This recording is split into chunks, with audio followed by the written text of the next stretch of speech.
I wanted to ask, I have been in non-duality quite a long time, and I think I have pushed myself like too much, not being gentle towards my human like form, and I'm quite angry lately, and I don't trust teachers anymore, and like there's like nothing I can like be totally sure, and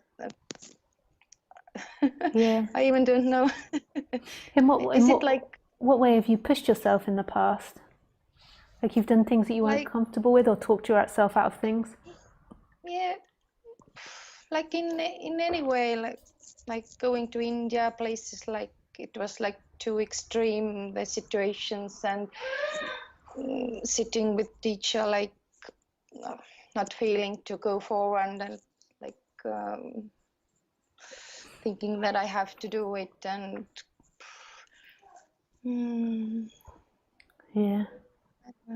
I understand that, because the difficulty with non-duality is it's coming out of a very strong tradition of having a guru. And this guru is all-knowing and all-wise. It's almost like the perfect parent figure. In one way, it's like really heavenly, like this idea that this one person has all the answers to everything. Like how satisfying to be able to go to them and just like press a question, and then you get the answer.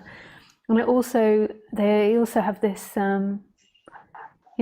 tradition of like questioning your karmas, so questioning and pushing beyond your thoughts and feelings and your projections.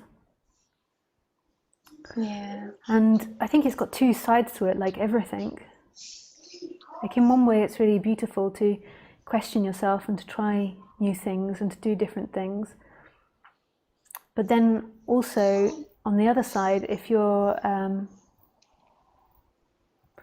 not developed a strong sense of self and a strong sense of what you want and what you don't want, then you can easily be pushed across your boundaries and get into situations where you're not actually comfortable, and in some ways it can be like a bit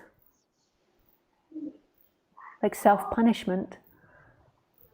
In the end, like on the ultimate level, I think that everything that you've experienced, and even on the relative level, I think that everything you experienced is a gift, but now you've come to this new realization, and that's a new gift, that maybe everything you did was pushing yourself too much, and maybe it fitted into your karmas to an extent that if you didn't have strong wants, or you didn't have strong desires, or you didn't have a strong sense of self, then you easily fell into what other people told you.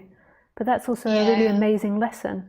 Like I assume that anger is coming up because there's a healing happening in the solar plexus. Like anger comes from the solar plexus, and the solar plexus is the place of wants, knowing what you want and knowing what you don't want. So there's a shift or an energy coming. But maybe, how does that make you feel, me saying that? Yeah, it's totally me.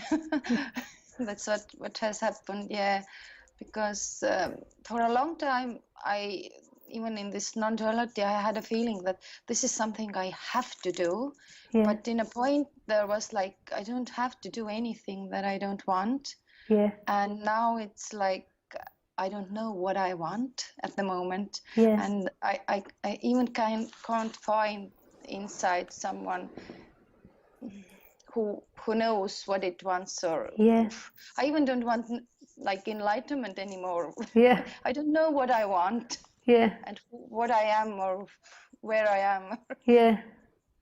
And I'm kind of lost, and I think the anger though is part of it, because like the solar plexus, so in the moment, like in a way society teaches us to have too many grand wants. Like really in the moment you need to have a sort of a direction in which your body is going towards. So you need to, if you want kids, you need to have that as a direction, like a vague direction, but predominantly what you want to be focusing on is what's actually happening in the moment and what your body is responding to in the moment, and what it wants and what it doesn't want in the moment.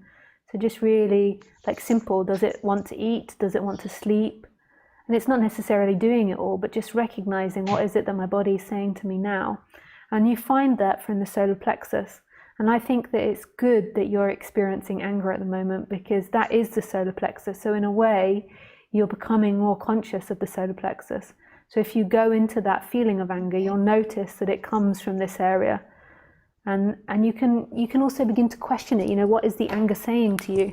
Like, I think it's really beautiful that you are getting to this place. Like, I see it all as this beautiful journey. And if you hadn't been with these teachers, and if you hadn't had this non-duality, you wouldn't be at this place now where this anger's coming up. And this can be a really predominant part of the shift, is recognizing what that anger says, because that anger is a want. It's just you're not like, anger is energy, it's action. So there is something that you want in the anger, but you're not actually interpreting it correctly.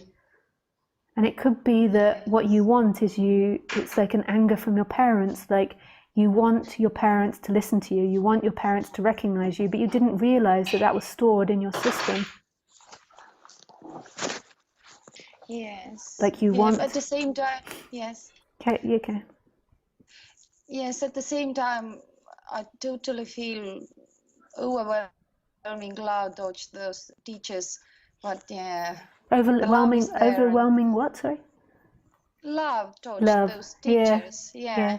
The love is there, and the, like, even this calmness and peace, but there is like feeling like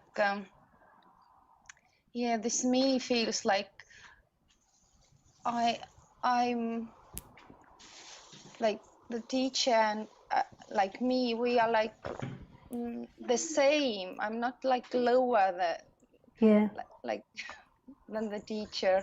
Yeah. And it's not in an arrogant way. Yeah. Like, it's like, but yeah.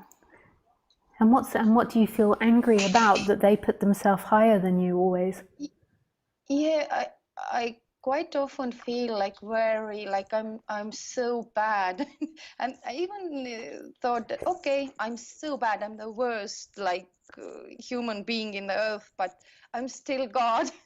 That's how I interpreted this, like, for myself. But when watching some videos, like, this feeling comes like, yeah, like I'm not worthy of this soul, and yeah. And that is again a solar plexus and a heart area feeling, and it is like in a way, it is your energy trying to reclaim itself in your body, like coming to more of a balance, because you never were lower, and in a way it was you that went towards somebody that you thought was higher. Like, it was also you that was attracted to that dynamic, and you're coming back more to a middle ground, that they were just a reflection of your current mentality, like what you were bringing in and pushing out of your life. And it most probably goes back further to your parents, like the way that your education system and your parents treated you. If they really saw you, if your parents really, like, balanced parents need to teach their children to respect and to honor what it is that they want. A lot of parents teach their kids to deny what they want because it's too complex for the parents, or the parents are too focused on their wants. So it's also like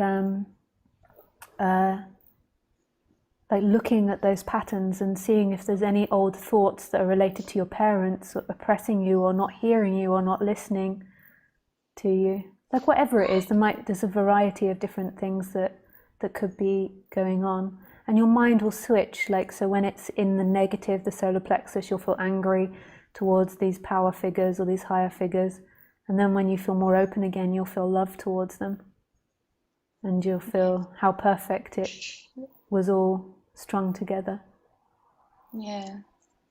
I totally see it.